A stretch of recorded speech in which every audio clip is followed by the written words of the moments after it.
Hello students, मैं जीशान अली आज आपको पढ़ाने जा रहा हूँ फ्यूचर सीरीज का सेकंड फ्यूचर कंटिन्यूअस टेंस। तो देखिए, इन वाक्यों के अंत में रहा, होगा, रही होगी,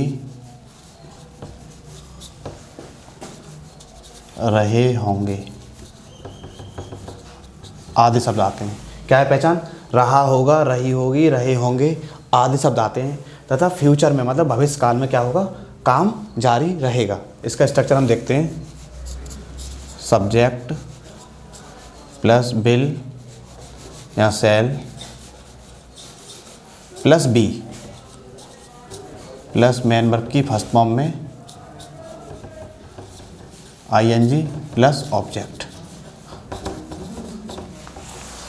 बिल, अब बात करते हैं सेल की, तो सेल लगेगा फर्स्ट पर्सन के साथ आई और बी के साथ, और बचे कुछ जितने भी नाउन हो या प्रोनाउन हो जो भी सब्जेक्ट रहेंगे उनके साथ हम क्या लगाएंगे? बिल। सेल लगेगा फर्स्ट पर्सन के साथ आई और बी के साथ। देखिए पहला एग्जांपल, रवि किताब चुरा रहा होगा। रवि किताब चुरा रहा होगा तो रवि सेल आएगी आई और बी के साथ। अब रवि क्या है? रवि के साथ क्या आएगी? Will. Ravi will be. Verb क्या है? चुराना। चुराने का स्टील, उसमें क्या लगेगी? ING. Stealing the book.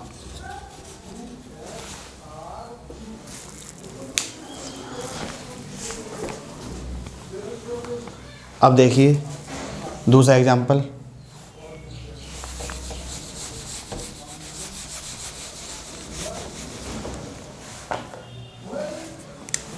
Radha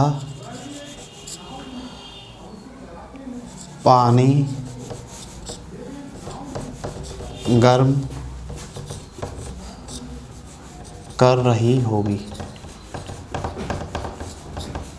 Radha पानी गर्म कर रही होगी, तो सब्जेक्ट कौन है? सब्जेक्ट वो होता है डूअर, जो काम करता है। काम कौन कर रहा है? राधा। तो राधा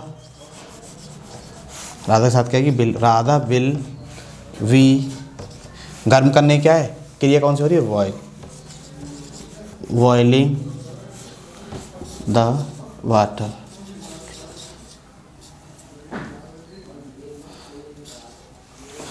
मैंने आपको पहले बता चुका, मेन वर्ब की फर्स्ट फॉर्म में आईएनजी लगेगा, उसे क्या कहते हैं? मेन वर्ब की फोर्थ फॉर्म भी हम कहते हैं। ये तो हो गया हमारा अफर्मेटिव पोर्शन। अब बात करते हैं हम नेगेटिव की। तो नेगेटिव में देखिए क्या होता है। मैं पहले ही आपको बता चुका हूँ कि हेल्पिंग वर्ब इंग्लिश में एक सही, दो, तीन, चार जितनी भी अगर हेल्पिंग वर्ब है, पहली के बाद हम नोट लगाते। तो यहाँ पर नोट किसके बाद है? बिल या सेल के बाद। बिल या सेल के बाद हम यहाँ पर नोट लगाएंगे। देखिए जैसे एग्जांपल, मैं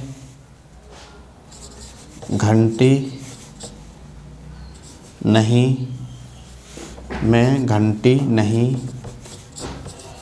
बजा रहा हूँगा। मैं घंटी नहीं बजा रहा हूँगा या होगा, वो जो भी है। तो आई, और आई के साथ क्या आएगा? सेल। आई सेल। फिर क्या आएगी? नॉट। फिर क्या आएगी? बी। बजाने क्या है? रिंग। और वर्ब में क्या लगेगी? ING. Ringing the bell. I shall not be ringing the bell. अब देखिए, लॉकेज गेंद नहीं पकड़ रहा होगा। लॉकेज गेंद नहीं पकड़ रहा होगा, काम कौन कर रहा है? लॉकेज। तो लॉकेज के साथ क्या आएगा? Bill not we. वर्ब क्या होती है? जो काम हो रहा है। काम कौन सा हो रहा है? पकड़ने का। तो कैच आईएनजी लगे, कैचिंग द बॉल। ये तो बात हो गई निगेटिव की। पहले हमने बात करी थी अफर्मेटिव की। निगेटिव में क्या था? नॉट। अब हम बात करेंगे फर्स्ट टाइप इंटरोगेटिव की। फर्स्ट टाइप इंटरोगेटिव में हमें केवल इतना ही ध्यान रखना है कि हेल्पिंग वर्ब हमको कहाँ लगानी है, आगे। हेल्पिंग वर्ब आगे, बस। विल शैल लग जाएगी आगे, और साथ में क्या आएगा, सब्जेक्ट प्लस क्वेश्चन मार्क। ये तो हो गया first type interrogative. First type interrogative में हिंदी में आगे क्या आएगा, और इंग्लिश बनाते समय इसकी हेल्पिंग वर्ब हमें आगे लगानी पड़ती है। अगर हम इसका रिप्लाई करेंगे, वर्ब से उत्तर लेंगे, तो क्या आता है, हाँ या ना का रिप्लाई हमें मिलता है। जैसे देखिए, क्या तुम बिल चुका रहे होगे? क्या तुम बिल चुका रहे होगे? अब तुम है यू, और यू के साथ क्या आता है, बिल। विल यू, वी, चुकाने की क्या है, बिल चुकाने की पे, और इसमें आएगी paying the will. Will you paying the will. अब देखिए दूसरा,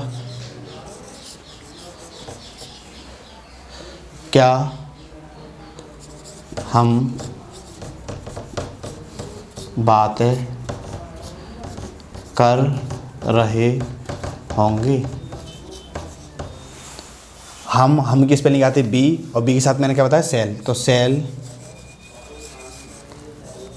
वी बातें करने का है कि टॉक, और इसमें क्या लगाएंगे हम, आईएनजी, टॉकिंग। ये तो हो गया हमारा फर्स्ट टाइप इंटरोगेटिव। अब हम बात करेंगे सेकंड टाइप इंटरोगेटिव की। तो सेकंड टाइप इंटरोगेटिव में क्या होता है, केवल और केवल हमें क्वेश्चन वर्ड आगे लगाना पड़ेगा, बस।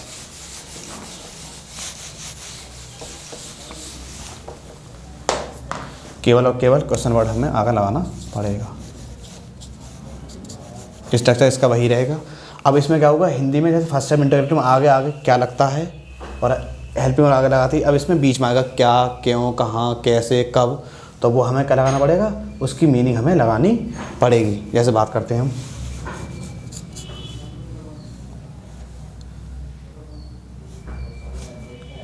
तुम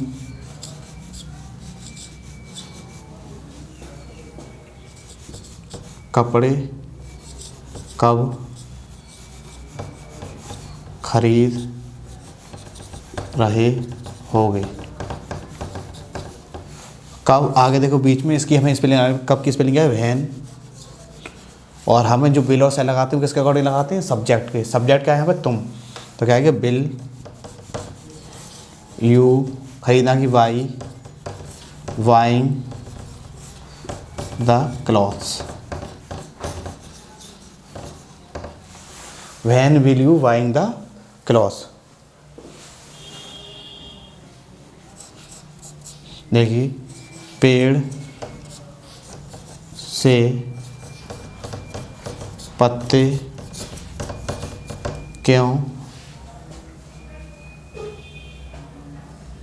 पेड़ से पत्ते क्यों गिर रहे होंगे? पेड़ से पत्ते क्यों गिर रहे होंगे, क्यों की स्पेलिंग लगानी पड़ेगी हमें, वाई विल, क्या कर रहे हैं, सब्जेक्ट क्या है इसमें, पत्ते। Y will the leaves,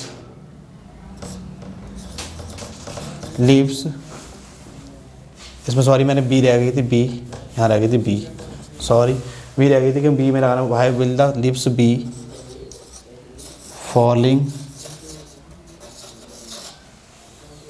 from the trees.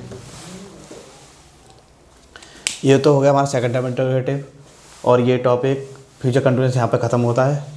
उम्मीद करता हूँ जो मैंने पढ़ा है वो आपके समझ में आ गया होगा। अगर इससे भी रिलेटेड आपको कोई भी डाउट हो तो कमेंट सेक्शन में ज़रूर बताएं। Thank you.